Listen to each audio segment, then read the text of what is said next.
നമസ്കാരം. ഇൻഫർമേഷൻ മീഡിയയുടെ പുതിയൊരു വീഡിയോസിലേക്ക് എല്ലാ കൂട്ടുകാർക്കും ഒരിക്കൽ കൂടി സ്വാഗതം. നമ്മൾ നോക്കാൻ പോകുന്നത് LPG ഗ്യാസ് കണക്ഷനുമായി ബന്ധപ്പെട്ട വിഷയമാണ്. LPG ഗ്യാസ് കണക്ഷൻ ഉപയോഗിക്കുന്ന മുഴുവൻ ആളുകളും വീഡിയോ കാണുക. അതിനുമുമ്പായി ഇൻഫർമേഷൻ മീഡിയയുടെ വീഡിയോസ് നിങ്ങൾ ആദ്യമായിട്ടാണ് കാണുന്നതെങ്കിൽ ചാനൽ സബ്സ്ക്രൈബ് ചെയ്യുക. ഒരു തരത്തിലുള്ള മത രാഷ്ട്രീയ കാര്യങ്ങൾ നമ്മുടെ ചാനൽ വരുന്നതില്ല. തികച്ചും ഗവൺമെൻറ് ലഭിക്കേണ്ട സേവനങ്ങൾ, ആനുകൂല്യങ്ങൾ, അറിയിപ്പുകൾ എന്നിവയെക്കുറിച്ച് മാത്രമായിരിക്കും വീഡിയോസ് വരുന്നത്. ശ്രദ്ധിക്കുക, ഗവൺമെൻറ് സേവനങ്ങളിലും നിർദ്ദേശങ്ങളിലും എപ്പോൾ വേണമെങ്കിലും മാറ്റങ്ങൾ വരാം. അതുകൊണ്ട് തന്നെ പുതിയ നിർദ്ദേശങ്ങളും അപ്ഡേഷൻ ലഭിക്കാൻ തൊട്ടടുത്തുള്ള ബെല്ലൈക്കൺ കൂടി ക്ലിക്ക് ചെയ്യുക. ഈ വീഡിയോ കാണുന്ന 99% ആളുകളുടെയും വീട്ടിൽ ഇപ്പോൾ LPG ഗ്യാസ് കണക്ഷനായിരിക്കും ഉണ്ടായിരിക്കുക. നമ്മൾ പല സമയങ്ങളിലും എടുത്ത ഗ്യാസ് കണക്ഷനാണത്. അത് പല രേഖകൾ വെച്ചാണ്. നമ്മൾ ചിലപ്പോൾ റേഷൻ കാർഡ് ആയിരിക്കാം, അല്ലെങ്കിൽ വോട്ടർ ID കാർഡ് ആയിരിക്കാം, അല്ലെങ്കിൽ ബാങ്ക് പാസ്ബുക്ക് ആയിരിക്കാം, അല്ലെങ്കിൽ ആധാർ കാർഡ് ആയിരിക്കാം. പല സമയങ്ങളിലും പല രേഖകളും ഉപയോഗിച്ചായിരുന്നു നമ്മൾ LPG ഗ്യാസ് കണക്ഷൻ എടുത്തിരുന്നത്. അതിൽ ആധാർ കാർഡുമായി കണക്ഷൻ എടുത്ത ആളുകൾ, അല്ലാത്ത ആളുകൾ റേഷൻ കാർഡോ അല്ലെങ്കിൽ നമ്മുടെ voter ID card, bank passbook, അങ്ങനെ ആധാർ കാർഡ് എടുക്കുന്നതിന് മുമ്പ് തന്നെ നമ്മുടെ വീട്ടിലെല്ലാം ഗ്യാസ് കണക്ഷൻ ഉണ്ടായിരുന്നു.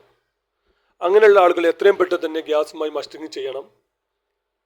ഗ്യാസ് കണക്ഷൻ ആരുടെ പേരിലാണോ അവർ ആധാർ കാർഡ്, അതുപോലെ തന്നെ ഗ്യാസ് കണക്ഷൻ ബുക്ക്, ആ വ്യക്തി ആരുടെ പേരിലാണോ ആ വ്യക്തി, ഈ രണ്ട് രേഖകളും കൊണ്ട് ആ വ്യക്തി നേരിട്ട് ഗ്യാസ് കണക്ഷൻ ഓഫീസിൽ ചെന്ന് നമ്മുടെ വിരൽ EKYC മസ്റ്റിങ്ങുമായി ബന്ധപ്പെട്ട് ലിങ്ക് ചെയ്യണം.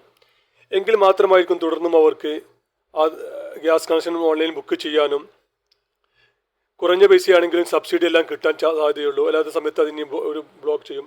ഇപ്പോൾ അത് തികച്ചും ഫ്രീ ആയി തന്നെ ചെയ്യാൻ സാധിക്കും. പിന്നീട് അത് വളരെ ബുദ്ധിമുട്ടായിരിക്കും. അപ്പോൾ ചെയ്യാത്ത ആളുകൾ എത്രയും പെട്ടെന്ന് തന്നെ ഗ്യാസ് മസ്റ്റിങ് ചെയ്യുക.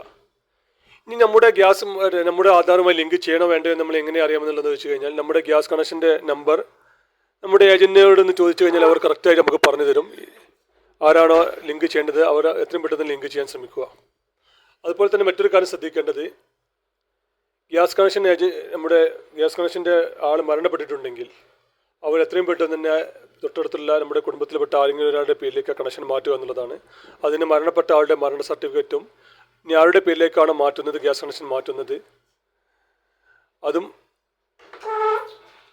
നമ്മൾ ഗ്യാസ് ഏജൻസിയിൽ പോയി കഴിഞ്ഞാൽ നമുക്കത് പെട്ടെന്ന് തന്നെ മാറ്റാൻ സാധിക്കും. ഇതും സൗജന്യമായി തന്നെ നമുക്ക് മാറ്റാൻ സാധിക്കുന്നുണ്ട്. നമ്മൾ പ്രത്യേക ഫണ്ട് പൈസയൊന്നും എടുക്കേണ്ടതില്ല. ഇനി പ്രവാസികളായ ആളുകളാണെങ്കിൽ അവരുടെ സമ്മതപത്രം വേണം. അത് ജസ്റ്റ് നമ്മൾ അവരുടെ വാട്സപ്പിൽ ആ ഫോം ഒന്ന് ഡൗൺലോഡ് ചെയ്താൽ മാത്രം മതി. ആ സമ്മതപത്രവും അതുപോലെ തന്നെ നമ്മളെ വീട്ടിലുള്ള ആരുടെ പേരിലാണ് ഇനി നമ്മൾ ആധാർ കണക്ഷൻ എടുക്കേണ്ടത്, അവരുടെ ആധാർ കാർഡിൻ്റെ കോപ്പിയും, ഇത്രയും കാര്യങ്ങൾ കൊണ്ട് നമ്മൾ ആദ്യം ഓൺലൈനായി മാറ്റാൻ ശ്രമിക്കുക. നമ്മുടെ ഗ്യാസ് കണക്ഷൻ്റെ ഓണറെ മാറ്റാൻ ശ്രമിക്കുക. എപ്പോഴും നല്ലത് നമ്മുടെ വീട്ടിൽ സ്ഥിരമായിട്ട് ഉണ്ടാകുന്ന ആളുകളുടെ പേരിലാണ് ഗ്യാസ് കണക്ഷൻ എപ്പോഴും നല്ലത്. അങ്ങനെ മാറ്റിക്കഴിഞ്ഞ ശേഷം അവരും ലിങ്ക് ചെയ്താൽ മതിയാകും. അപ്പോൾ ഇതുവരെ ലിങ്ക് ചെയ്യാത്ത ഒരുപാട് ആളുകളുണ്ടെന്നാണ് ഇപ്പോൾ അറിയാൻ സാധിച്ചത്.